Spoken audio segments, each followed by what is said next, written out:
Buenas noches, mi nombre es Antonio Emilio Chéfalo, soy historiador en la especialidad de Culturas y Arte Prehispánico y también soy artista plástico.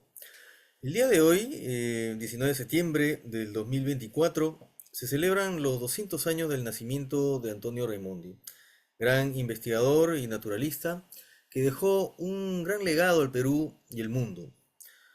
Y justamente de él les voy a hablar en esta ocasión. ¿Quién fue Antonio Raimondi? Como sabemos, Antonio Raimondi es considerado el naturalista más importante del siglo XIX en el Perú. Inmigrante italiano de formación naturalista, autodidacta, realizó diversos viajes de exploración durante sus 19 años. El objetivo principal fue dar información sobre el mundo natural que pudiera ser usada en la explotación de los recursos naturales. Recuerden que en esa época había gran interés en la élite intelectual de la época en descubrir materiales o materias primas también para ser utilizadas para una forma de industrialización. La colección Raimondi reunió una gran cantidad de muestras ejemplares de la biodiversidad peruana, incluyendo casi todos los grupos de flora y fauna. Raimondi contó con financiación del Estado para sus viajes y colectas. Hizo una colección privada que posteriormente se dio en usufructo al Estado peruano. Un poco de los datos biográficos. Nace en Milán, Italia, el 19 de septiembre de 1824 y fallece en San Pedro de Lloc, Pacasmayo, el 26 de octubre de 1890. Italiano nacionalizado peruano que llegó al Perú en 1850 y se dedicó enteramente a investigación de la naturaleza del país, recorriendo todo el territorio peruano en su integridad. Logró acopiar una gran cantidad de informaciones científicas de todo género, geográficas, naturalistas, meteorológicas, mineralógicas, históricas, eh, de espíritu apasionado, de abnegada dedicación desde 1851 hasta 1871 y en adelante hasta su fallecimiento ocurrido en 1890. Sus padres fueron don Enrico Antonio Raimondi Massa, dedicado al negocio de la pastelería y panadería de profesión, y doña María Ágata Rebeca del Acua Bismara, nacida en 1790. Bueno, Raimondi fue el penúltimo de ocho hermanos, tres mujeres y cinco varones, de los cuales uno fallece en la infancia y otros dos se ordenaron como sacerdotes.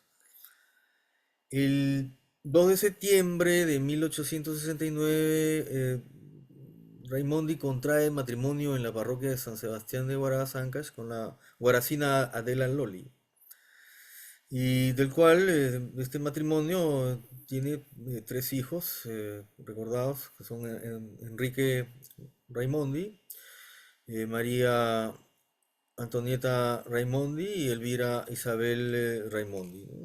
Mm, En junio de 1890, el naturalista viaja a San Pedro de Lloc, donde muere de una pleuresía el 26 de octubre de 1890. Es trasladado a la ciudad de Lima. En los últimos momentos de vida, Antonio Raimondi sufrió de delirios, así lo registraron los testigos que lo acompañaron en su lecho de muerte. Se registraron eh, sus últimas palabras referidas a lo que fue la pasión de su vida, la naturaleza, ¿no? Como parte de estas palabras, llegó a decir, por ejemplo, naranjo florido de esta tierra, mándame tus flores a mi sepultura. Andes, valles, ríos, aves hermosas, ricos minerales, plantas maravillosas, flores de tricomía sublime, encierras bello Perú. Al poco rato fallece. Y como última palabra se refirió a la naturaleza diciendo natura, ¿no? Entonces vemos cómo siempre está presente en este naturalista justo esa idea de todo lo grandioso que encierra el mundo natural, ¿no? ¿Qué formación tenía Antonio Raimondi?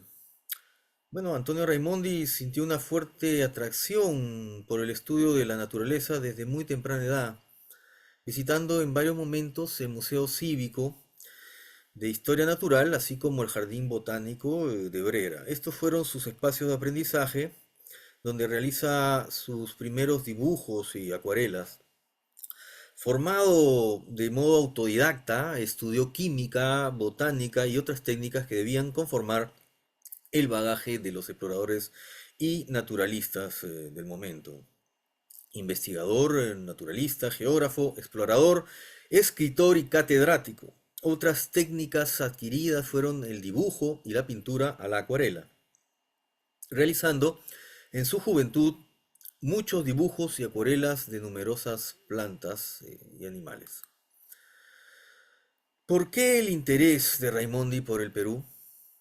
Mm, bueno, Raimondi decide viajar al Perú luego de realizar un detallado análisis de los países visitados por otros investigadores naturalistas, ¿no? En América Latina, y por su gran diversidad natural que poseía, por su variado territorio, por sus tres regiones cargadas de una gran riqueza, como en palabras del sabio, sus arenales de la costa, sus dilatadas punas, sus elevadas cumbres de la cordillera, los espesos bosques de la montaña, la activa y lujosa vegetación tropical, hicieron tomar la decisión de elegir al Perú como campo de exploración y estudio. He sabido también que ya desde antes de hacer su análisis comparativo de los estudios naturales en América Latina, el naturalista italiano le había impresionado una anécdota que sucedió con la tala del cactus peruano, el cactus peruvianus, que vio justamente cuando visitaba los jardines botánicos en su infancia. Llegó al Perú, desembarcando en el puerto del Callao el 28 de julio de 1850. Ese mismo año, el médico peruano Cayetano Heredia le encargó la organización del Museo de Historia Natural del Colegio Independencia, institución que más adelante pasaría a ser la Escuela de Medicina del Perú. Realiza sus primeros viajes al interior del país, primero con excursiones cortas cercanas a Lima. Por el norte llegó hasta Chancay y Huacho y por el sur hasta Lurín y Chilca. En una primera etapa, el naturalista financió sus primeras expediciones con sus propios recursos. Poco después, el Congreso aprobó una ley asignándole un subsidio en 1858 de 2.000 pesos anuales para cubrir sus viajes por el interior del país. Desde 1851 se desempeñó como profesor de historia natural, teniendo a su cargo los cursos y las enseñanzas de las materias de geología y botánica. Fue uno de los maestros fundadores de la Facultad de Medicina de la Universidad Nacional Mayor de San Marcos en 1856. Fundó la Cátedra de Química Analítica en 1861, regentándola hasta 1872. En 1866 fue elegido como primer decano de la entonces flamante Facultad de Ciencias Naturales y Matemáticas. ¿Cuál fue su aporte para el Perú? Recorrió miles de kilómetros por itinerarios de gran dificultad en regiones prácticamente desconocidas. Su primer gran viaje duró 2 años y medio y más, tras reponerse durante 6 meses en Lima, partió a otro viaje de gran trascendencia por el centro del Perú, para dedicarse por completo a sus viajes de estudio por todo el país. Recomendó su cátedra de botánica al doctor Miguel Colunga, quien la desempeñó por un largo tiempo. En sus viajes recorrió amplios sectores de los Andes peruanos, ingresando hasta Bitoc y Chanchamayo, para retornar por la misma ruta un año después, internándose hasta Tingo María, en donde documentó en otras ocasiones también los yacimientos de carbón, mineral del litoral piurano. Analizó el guano de las islas en Chincha, verificó las reservas salitreras de Tarapacá, recorrió las remotas provincias auríferas de Carabaya y Sandia, navegó el Marañón, Ucayali, Amazonas, entre los ríos orientales más representativos. El producto de sus esfuerzos se ve realizado en una inmensa obra que puso los cimientos a numerosas ramas de los científicos que investigan y estudian en las universidades peruanas. Mm, en 1860, Raimondi continúa recorriendo el interior del país, pasando por La Libertad, llega al Guayaga Central y recorre Ancash, donde visita el conocido monumento de Chavín de Huántar, revisando las galerías subterráneas y realizando un calco del famoso lanzón monolítico. Más adelante visita la casa del agricultor Timoteo Espinosa, que se encontraba por los alrededores del complejo monumental, y descubre la conocida estela lítica que en la actualidad tiene su nombre, ¿no? La estela Raimondi. Aquí podemos apreciar eh, las imágenes de Lanzón y diseños hechos también de la misma pieza, mm, por uno de los dibujantes de la obra del Perú, de Raimondi. Aquí tenemos también otra imagen de la Estela Raimondi y el diseño, ¿no? Que presenta, ¿no? Personaje de los báculos. La obra más sobresaliente de Raimondi es El Perú, editada en 6 tomos entre 1875 y 1913, en la cual en su prefacio anima y aconseja directamente a todos los peruanos a estudiar las riquezas naturales del Perú, hecho que lo convierte por virtud para muchos historiadores y escritores como un verdadero peruanista. Aquí tenemos dos imágenes de ejemplares del Perú, ¿no? Uno es el itinerario de viaje, el otro es el tomo 2 en la edición de 1876. Después de su muerte, sus colecciones son trasladadas a la Escuela de Medicina. El gobierno nombra una comisión especial para hacer el inventario de sus colecciones y dar continuidad a la publicación de su obra. Eh, Otras obras importantes, la de 1857, Elementos de botánica aplicada a la medicina y la industria, en la que se trata especialmente de las plantas del Perú. Luego tenemos la de 1862, ligera revista histórica sobre estudios hechos del Perú en las ciencias naturales y los escritos que se han ocupado de la historia natural del mismo. Apuntes sobre la provincia litoral de Loreto, que es uno de los más mentados, en 1862. En 1864, el análisis de las aguas termales de Yura. 1873, el departamento de Ancash y sus riquezas minerales. 1874, el Perú, parte preliminar, el tomo 1.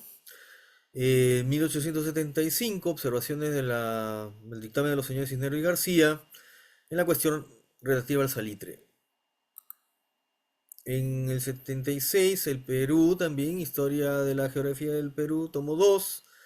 En 1878, Minerales del Perú, el catálogo razonado de una colección que representa los principales minerales de la República.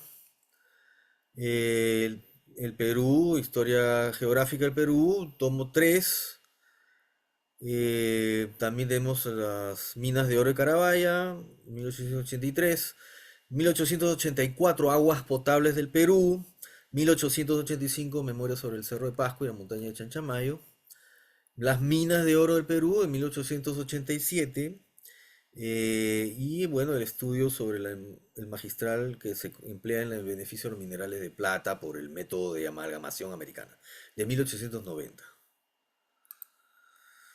Y entre las obras artísticas, digamos, de Raimondi, tenemos las innumerables acuarelas botánicas que nos deja, tanto las que trajo de Italia y las que realizó en el Perú. Representaciones de etnias de la Amazonía, personajes, ¿no?, étnicos de la Amazonía, arqueología, también tenemos representaciones de petrolifos, tenemos representaciones de sitios arqueológicos, eh, algunos mapas, la gran mayoría un compendio de mapas que él realizó con muy buen detalle. Acuarelas de representaciones geográficas también, donde se pueden apreciar cerros, montañas, nevados, innumerables bocetos, apuntes también. Aquí tenemos algunos ejemplos de las acuarelas que realizó Raimondi en sus primeros años, tratando de copiar la naturaleza, ¿no?, al mínimo detalle. Luego las que realizó en el Perú, podemos ver aquí entre las acuarelas, la del centro viene a ser una, una témpera de, de la planta del palto. Tenemos también la guanábana, en sus partes interiores, orquídeas, y así sucesivamente varios especímenes recopilados por Raimondi y vueltos artísticamente a través de la acuarela. Mm, En la famosa imagen de la acuarela de la granadilla que aparece en el centro, la Passiflora lingularis. Tenemos también, como les decía, algunos aportes de representaciones de personajes de distintos grupos étnicos de la selva amazónica. El indio Conío, con vestimenta, cushma y armas de caza. Rostro de nativos, Cocamillo de la provincia de Chasuta. Canoa de Conivos, surcando el río Cayali, de 1859, que está incluido en las libretas de viaje, ¿no?, que se encuentran en el Archivo General de la Nación. Eh, Acuarelas de indígenas lleveros como este personaje que está cargando agua. Luego también podemos hacer cierta comparación, como una referencia de otros personajes, otros naturalistas que vinieron antecediendo el viaje de Raimondi, ¿no? Del cual Raimondi tenía conocimiento. Por ejemplo, tenemos acá una primera ilustración de Giuseppe Emanuele Castrucci, que da a conocer los indios ticunas. Luego tenemos también a, ¿cómo se llama? Gaetano Sculati, otro milanés también, en donde representa a los indios ticunas también en este otro caso. Y en tercer lugar, una posible acuarela de indio ticuna o tocuna, como se lo conocía en la época, por Antonio Raimondi, ¿no? Entonces, había una especie de referencia que se manejaba entre los naturalistas y los viajeros de adaptar imágenes viendo las características de otras ideas dejadas por los anteriores que visitaron los mismos lugares, ¿no? Aquí tenemos petroglifos del Alto de la Calera, Arequipa. Esto está también en una libreta de viaje, número 35 de 1864, del Archivo General de la Nación. Y acuarelas de Morococha, o acuarelas donde se ven elementos geográficos, como montañas, algunos nevados, ¿no? Esta acuarela de Morococha pintada en 1861. El acuarela del Cerro Nevado de Puypuy, en las alturas de Morococha, pintada en 1861. Y, y así sucesivamente. Espero que haya sido de interés esta información. Nos vemos en una próxima oportunidad. Muchas gracias.